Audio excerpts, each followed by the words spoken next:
Good morning friends.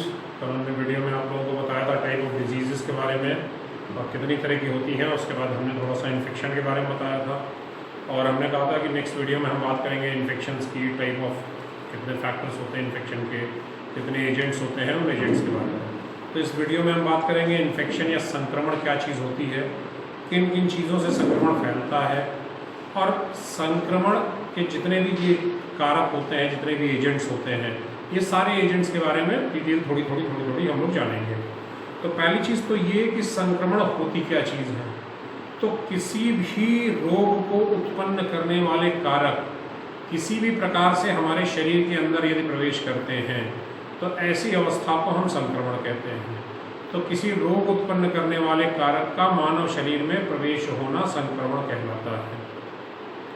अगर आप other words में बात करें तो रोग को उत्पन्न करने वाले कारण का शरीर में प्रवेश, उसका विकास और उसकी वृद्धि की अवस्था को संक्रमण कहते हैं। ये होता है। अब संक्रमण कई प्रकार का होता है, डायरेक्ट इनडायरेक्ट ये तो टच के ऊपर है, मगर जो आपके सिलेबस में कोर्स में है वो एक एक प्रकार और उसकी थोड़ी थोड़ी डिफिनीशन बताते चले जा रहे हैं। इस सारे को आप लोग नोट डाउन कर लीजिएगा। पहली चीज़ होता है एक्यूट इन्फेक्शन, तीव्र संक्रमण।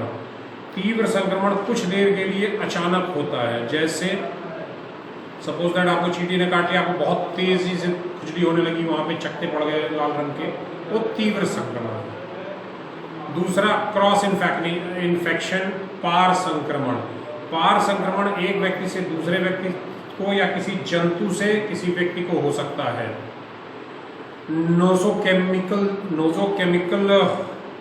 नोजोकेमियल इन्फेक्शन। ये नोजोकेमियल इन्फेक्शन तब होता है जब आप हॉस्पिटल में किसी रोग के लिए एडमिट हो और वहाँ पे अगर आपको कोई संक्रमण हो जाए तो अस्पताल में भर्ती रहने के दौरान होने वाले संक्रमण को नोजोकेमियल संक्रमण कहते हैं। सेकेंडरी इन्फेक्शन, द्वितीयक संक्रमण, जब पहला आपको कोई इन्फेक्शन हो चुका है उसी दौरान आपको कोई दूसरा इन्फेक्शन हो जाए, इसको द्वितीय इन्फेक्शन कहते हैं, सेकेंडरी इन्फेक्शन। तीसरा सब क्लिनिकल इन्फेक्शन। सब क्लिनिकल इन्फेक्शन उसको, क्लिनिकल इन्फेक्शन उसको कहते हैं लक्षण युक्त संक्रमण, जिसमें हमको लक्षण स्पष्ट दिखाई दे। सब क्लिनिकल लक्षण विहीन संक्रमण, ऐसा संक्रमण कि यदि आपको रोग हो गया, संक्रमण हो गया, तो आपके शरीर में उसका लक्षण नहीं दिखाई देता टेस्ट करने के बाद भी, तो इसको सब क्लिनिकल कहते हैं। ड्रॉपलेट इन्फेक्शन, बिंदुक संक्रमण। ड्रॉपलेट इन्फेक्शन वो इन्फेक्शन है जब किसी के छींकने से, किसी के खांसने से, किसी के नाक में से निकलने वाले द्रव से, द्रव कणों जो भी निकलते हैं वातावरण में, उनसे यदि कोई व्यक्ति इन्फेक्शियस हो जाता है तो उसको हम बोलते हैं ड्रॉपलेट इन्फेक्शन। तो अगला आपका होता है वायु जनित संक्रमण, एयरबॉर्न इन्फेक्शन। वायु द्वारा जीवों के संचार को एयरबॉर्न इन्फेक्शन कहते हैं। उसका आपका होता है ब्लड बॉर्न इन्फेक्शन, रक्त के द्वारा, या मान लीजिए किसी का कट गया, वो ब्लड, कटा हुआ ब्लड किसी दूसरे के इन्फेक्शन में ब्लड के संपर्क में आ गया। जनरली नाव की दुकान पे आपने शेव कराने जो लोग जाते हैं उनके लिए, अगर वो ब्लेड एक्सचेंज नहीं करवाते, उसको अच्छे से स्टेरलाइज नहीं करवाते, सैनिटाइज नहीं करवाते इंस्ट्रूमेंट्स को, तो उनको ब्लड इन्फेक्शन होने के चांसेस रहते हैं। एक के ब्लड से दूसरे ब्लड में इन्फेक्शन हो जाता है।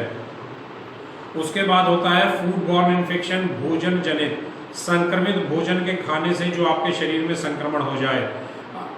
बेस्ट एग्जांपल फूड पॉइजनिंग, उसको हम भोजन जनित संक्रमण कहते हैं। उसके बाद होता है फंगल इन्फेक्शन। फंगल इन्फेक्शन किसी कवक के द्वारा, किसी फंगस के द्वारा संक्रमण। Basic example ringworm. क्रॉनिक संक्रमण, क्रॉनिक संक्रमण धीरे धीरे होता है मगर बहुत लंबे समय तक चलता है, जीर्ण संक्रमण इसको हिंदी में बोलते हैं। उसके बाद सब एक्यूट संक्रमण, ये तीव्र संक्रमण और क्रॉनिक संक्रमण, एक्यूट इन्फेक्शन और क्रॉनिक इन्फेक्शन के बीच का स्टेज है, जो थोड़े समय ज़्यादा एक्यूट से ज़्यादा, क्रॉनिक से कम होता है और तेजी देर दिन तक चलता है। उसके बाद होता है वाटर बॉर्न इन्फेक्शन, जल से होने वाले संक्रमण, दूषित जल के पीने से या जल में विद्यमान किसी अन्य जीव से हमारे शरीर को यदि संक्रमण हो जाए तो इसको जल जनित संक्रमण या वाटर बॉर्न इन्फेक्शन कहते हैं। उसके बाद होता है कि पायोजेनिक इन्फेक्शन। पायोजेनिक इन्फेक्शन जो पस बनाने वाले कीड़े होते हैं, उन पस बनाने वाले कीड़ों के द्वारा होने वाले संक्रमण को पायोजेनिक इन्फेक्शन कहते हैं। उसके बाद लोकल इन्फेक्शन। लोकल इन्फेक्शन किसी एक जगह पे फुंसी हो गई, बलतोड़ हो गया, खुड़िया हो गई, उस एक स्पेसिफिक जगह पे आपको कोई इन्फेक्शन हो जाए तो that is a local infection. उसके बाद सिस्टमेटिक इन्फेक्शन। सिस्टेमिक इन्फेक्शन पूरी बॉडी में फैल जाता है, संपूर्ण शरीर में व्यापक संक्रमण स्थानीय नहीं होता है, इसे सर्वदैहिक या सिस्टमैटिक संक्रमण कहते हैं। उसके बाद होता है क्रिप्टोजेनिक। क्रिप्टोजेनिक कोई जीवाणु है, विषाणु है अथवा ऐसा कोई संक्रमण जिसके स्रोत का पता हम न लगा पाए, that is a cryptogenic infection. मतलब क्रिप्टोजेनिक इन्फेक्शन वो जिसके स्रोत का पता नहीं लग पाता। तो इस तरीके से कुल 17 प्रकार के इन्फेक्शन होते हैं जो कि मानव शरीर में होते हैं। पहला एक्यूट इन्फेक्शन, दूसरा क्रॉस इन्फेक्शन, तीसरा नोजोकेमियल इन्फेक्शन, चौथा सेकेंडरी इन्फेक्शन, पांचवा आपका सब क्लिनिकल इन्फेक्शन, छठा droplet infection, airborne infection, waterborne infection, foodborne infection, then blood-borne infection, fungal infection, chronic infection, subacute infection, pyogenic infection, local infection, semetic infection and cryptogenic infection। अब ये 17 infections होते हैं जो हमारे शरीर में होते हैं और इसके नाम खुद बता देते हैं कि किन किन कारणों से ये हमारे शरीर में होते हैं। हमने दूषित खाना खा लिया, हमें फूड पॉइजनिंग हो गई, स्टमक एक होने लगा, दूषित पानी पी लिया, पेचिस पड़ गई। तो ये सारे इन्फेक्शन हैं जो हमको हो जाते हैं अलग अलग कारणों से। अब आते हैं कॉज क्या होता है इन्फेक्शन का। तो इन्फेक्शन का मेन 3 कॉज होता है। पहला कॉज होता है बाई माइक्रो ऑर्गेनिज्म, सूक्ष्म जीवों के कारण होने वाला संक्रमण। दूसरा होता है इनएडिक्वेट प्राइमरी डिफेंस, आपके शरीर का जो इम्यून सिस्टम है, जो प्राइमरी डिफेंसिव सिस्टम है वो प्रॉपर नहीं है, वो इनएडिक्वेट है। दूसरा इनएडिक्वेट सेकेंडरी डिफेंस। सेकेंडरी डिफेंस जो आपकी अंदर बॉडी, प्राइमरी डिफेंस हमारी स्किन होती है, सेकेंडरी डिफेंस हमारे अंदर बॉडी में WBCs होती है, वो इनएडिक्वेट है, वो उस मात्रा में नहीं है या उतनी सक्षम नहीं है जो हमारे जो भी बाहर से इन्फेक्शन या पैथोजन आ रहा है उसको हम रोक सके। तो अब सूक्ष्म जीवों का अगर हम क्लासीफाई करें तो सूक्ष्म जीव क्लासीफाई होते हैं एल्गी में, बैक्टीरिया में, वायरस में एंड प्रोटोजोआ में। ये 4 चीजों में।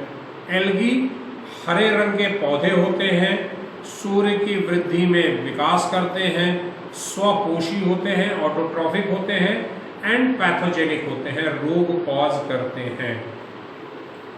सबसे बड़ा काम तो ये करते हैं कि खाने के ऊपर अगर गीला रह गया तो काई लग जाएगी और उससे वो एक लिक्विड रिलीज करते हैं जो हमारे पेट में जाता है तो हमको फूड पॉइजनिंग क्रिएट करता है। सेकेंडरी आपका बैक्टीरिया। बैक्टीरिया माइक्रोस्कोपिक होता है, यूनिसेलुलर ऑर्गेनिज्म है, प्रोकैरियोटिक ऑर्गेनिज्म है एंड फ्रीली लिविंग ऑर्गेनिज्म है। अकेले इत्मीनान से एक कोशिकीय प्रोकैरियोटिक जीव होता है जिसकी साइज हम माइक्रोमीटर में नापते हैं, और बैक्टीरिया का साइज 0.2 से लेके 1.5 माइक्रोमीटर तक होता है। अब बैक्टीरिया का जो वर्गीकरण है, बैक्टीरिया अलग अलग प्रकार के होते हैं और हमारे शरीर में जो भी समस्याएं होती हैं, अगर वो बैक्टीरिया जनित समस्याएं हैं तो हर बैक्टीरिया अपनी अलग अलग समस्या को कॉज करता है। दूसरा, कुछ बैक्टीरिया अच्छे भी होते हैं, हर बैक्टीरिया खराब नहीं होता। कुछ बैक्टीरिया अच्छे होते हैं जैसे सैक्रोमाइसिस सर्वेसियाई जिसको हम ईस्ट बोलते हैं। ये क्या करता है, दूध से खमीर बनाता है, पनीर बनाने में काम आता है। शुगर का फर्मेंटेशन करने में काम आता है जिससे अल्कोहल बनती है। लैक्टोबैसिलस लैक्टाई एक बैक्टीरिया होता है जो दूध से दही जमाने के काम आता है। तो कुछ बैक्टीरिया अच्छे होते हैं जो मानव के लिए फायदेमंद है, जैसे पेंसिलिन की टैबलेट्स बनती हैं, पेंसिलिन की ट्यूब बनती है। कुछ बैक्टीरिया ऐसे होते हैं जो हमारे लिए अत्यंत हानिकारक है, अगर उनका सही से ट्रीटमेंट नहीं किया गया तो that can leads to death या फैटल हो सकते हैं वो। तो अब बात करते हैं कि बैक्टीरिया को वर्गीकृत किस हिसाब से किया जाता है।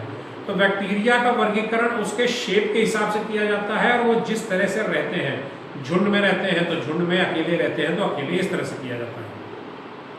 तो पहला वर्गीकरण होता है कोकाई। कोकाई मतलब बैक्टीरिया गोल शेप का है। दूसरा बेसिलस, तीसरा स्पाइरेला, चौथा वाइब्रो, पांचवा स्पाइरिकीट। ये 5 प्रकार के बैक्टीरिया होते हैं जिनका वर्गीकरण उनके आकार या शेप के आधार पर किया जाता है। अब पहला कोकाई, ये राउंड या ओवल शेप का होता है। कुछ कोकाई ग्राम पॉजिटिव होते हैं, कुछ कोकाई ग्राम नेगेटिव होते हैं। अब ये ग्राम पॉजिटिव नेगेटिव कैसे टेस्ट होता है, ये क्लिनिकल मेडिसिन का सब्जेक्ट है, ये यहाँ पे स्किप करते हैं हम। अब कोकाई कई तरह के होते हैं। सूडोकोकाई होता है, गोनोकोकाई होता है, डिप्लोकोकाई होता है, स्ट्रेप्टोकोकाई होता है, स्टेफाइलोकोकाई होता है, टेट्राडेंडस होता है। ये 4-5 प्रकार के होते हैं। तो डिप्लोकोकाई ये जोड़ों में रहते हैं, डाई मतलब 2 में। स्ट्रेप्टोकोकाई ये चेन्स में रहते हैं। स्टेफाइलोकोकाई ये क्लस्टर में रहते हैं। टेट्राडेंडॉन्स ये 4-4 के ग्रुप में रहते हैं। उसके बाद आता है बेसिलस, बेसिलाई, रॉड के शेप में होता है, लंबा होता है, रॉड की तरह इसका शेप होता है। ग्राम पॉजिटिव बेसिलाई क्लॉस्ट्रीडियम है, एंथ्रेक्स का बैक्टीरिया है। ग्राम नेगेटिव बेसिलाई सेमोलिना है एंड साइजेलिया है। एसिडिफास्ट बैक्टीरियाई माइकोबैक्टीरियम है। उसके बाद spirilla, non flexible spiral form में रहते हैं। जो आपने रिबन्स देखी होंगी, उसको आप इसे मोड़ देंगे तो वो स्पाइरल हो जाएगा, तो वो स्पाइरल के फॉर्म में रहते हैं। उसके बाद वाइब्रो, वाइब्रो कॉर्ब या कॉमा, अंग्रेजी का जो कॉमा होता है उसकी शेप का रहता है। ये वाइब्रो हमेशा ग्राम नेगेटिव होता है। उसके बाद आता है स्पाइरोशीट, स्पाइरोकीट जो होता है वो सिलेंडरिकल स्पाइरल फिलामेंट, एक तो सिलेंडरिकल होता है, ऊपर से मुड़ा हुआ होता है, फ्लेक्सिबल होता है। तो ये 5 प्रकार के स्पाइरोकोकाई हैं जिन बैक्टीरिया का हम वर्गीकरण करते हैं। इसके बाद आता है आपका वायरस। वायरस एक यूनिसेल्युलर अल्ट्रा माइक्रोस्कोपिक ऑर्गेनेल्स है। सबसे बड़ी खास बात वायरस की कि वायरस जीवित और मृत के बीच की लिंकिंग नोड्स है, लिंकिंग चेन है, जोड़ने वाली कड़ी है। अगर सामान्य अवस्था में वायरस को ऐसे खुले में रख देंगे तो वो मृत पड़ा रहेगा, कुछ नहीं करेगा। मगर जैसे ही वायरस को फेवरेबल कंडीशन मिलेगी, बॉडी में एंटर कर जाएगा, उसको होस्ट मिल जाएगा, तो वो ऑटोमेटिकली रेप्लिकेट करना चालू करेगा और तुरंत वो मृत से जीवित हो जाएगा। तो वायरस, इसको विषाणु हिंदी में बोलते हैं, ये जीवित और मृत के बीच की कड़ी है। ये चीज याद रखिएगा। इनका साइज 300 नैनोमीटर से लेकर 20 नैनोमीटर तक होता है। सबसे बड़े वाले का साइज 300 नैनोमीटर, सबसे छोटे वाला 20 नैनोमीटर का होता है। शेप, रेबीज का वायरस का बुलेट शेप होता है, पॉक्स वायरस का ब्रिक के शेप का होता है, पोलियो वायरस का राउंड शेप का होता है। अब वायरस को बांटते, वायरस में 2 चीजें होती हैं। अंदर एक उनका जेनेटिक मटेरियल होता है, बाहर की तरफ प्रोटीन की खोल होती है, प्रोटीन फैट की, प्रोटीन की खोल होती है। अब अंदर जो जेनेटिक मटेरियल होता है या तो आरएनए होता है या तो डीएनए होता है। उसी के आधार पर हम वायरस को बांटते हैं, डीएनए वायरस, आरएनए वायरस। उसी के आधार पर बांटा जाता है, जेनेटिक मटेरियल के आधार पर। अगर उस जेनेटिक मटेरियल डीएनए का है तो हम बोलेंगे डीएनए वायरस है, अगर आरएनए है तो बोलेंगे आरएनए वायरस। अब इसके बाद चौथा प्रकार आता है। पहला प्रकार आपका एल्गी हो गया, दूसरा आपका बैक्टीरिया हो गया, तीसरा आपका वायरस हो गया। चौथा प्रकार आपका आता है फंजाई। फंगी बोलते हैं, फंजाई बोलते हैं, हिंदी में इसको फफूंद बोलते हैं। ये एक कोश की जीव होते हैं, कभी कभी मल्टी सेलुलर भी हो जाते हैं, बहुकोश भी हो जाते हैं। जीवाणुओं की तुलना में बहुत ज़्यादा जटिल संक्रमण होता, संरचनाएं होती हैं। इनको हम डिवाइड करते हैं मोल्ड्स में, ईस्ट में, ईस्ट लाइक स्ट्रक्चर में, एंड डेमोग्राफिक फंजाई में। बेस्ट एग्जांपल आपको बताएं तो ब्रेड होता है जो पावरोटी, उसको आप खुला फ्रिज में रख दीजिए, थोड़ी सी उसको नमी मिलेगी और उसको निकाल के बाहर रख दीजिए। 2-3 दिन बाद आप देखेंगे उसमें नीली नीली धारियां पड़ने लगी होंगी और धुआं टाइप का जब आप खोलेंगे तो निकलेगा, दैट इज अ फफूंद। और वो जो धुआं निकलता है उस फफूंद के स्पोर्स होते हैं जो और दूसरी तीसरी जगहों को इन्फेक्शन में डालते हैं।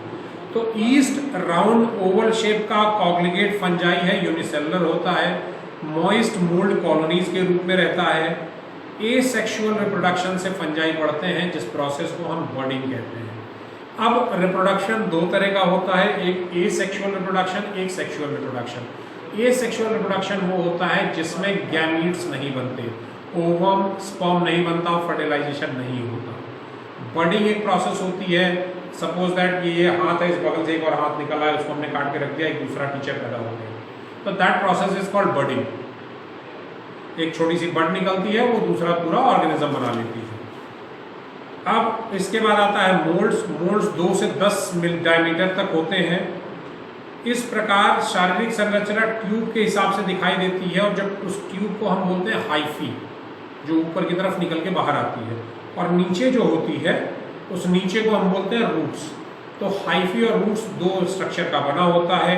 एसेक्सुअल प्रोसेस से ये भी रेड्यूल बनता है, इसका भी रिप्रोडक्शन एसेक्सुअल प्रोसेस से होता है। अब ये 2 मेन है, इसके बाद ईस्ट लाइक है और डेमोग्राफिक, उसका कोई मतलब नहीं होता।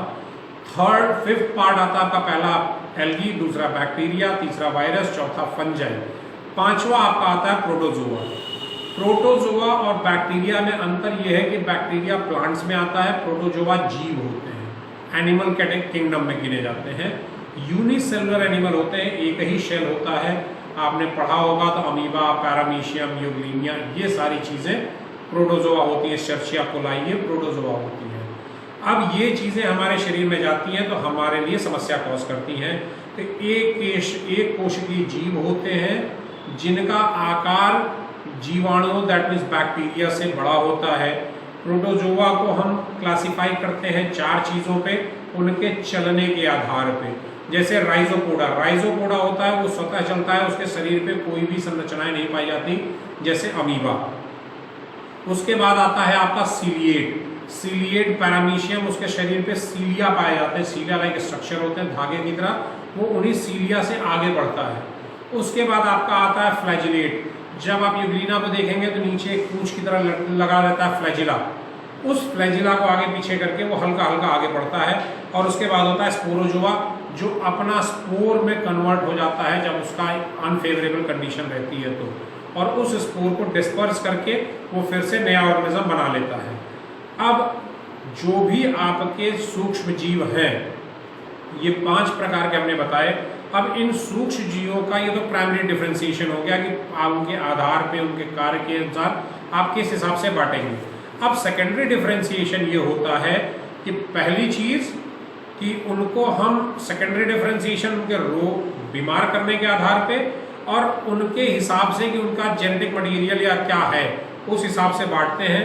तो ये हम आपको pathogenic bacteria, non pathogenic bacteria और इनका इंक्यूबेशन पीरियड ये नेक्स्ट वीडियो में आपको बताएंगे। इस वीडियो के लिए थैंक यू। नोट्स बना लीजिएगा।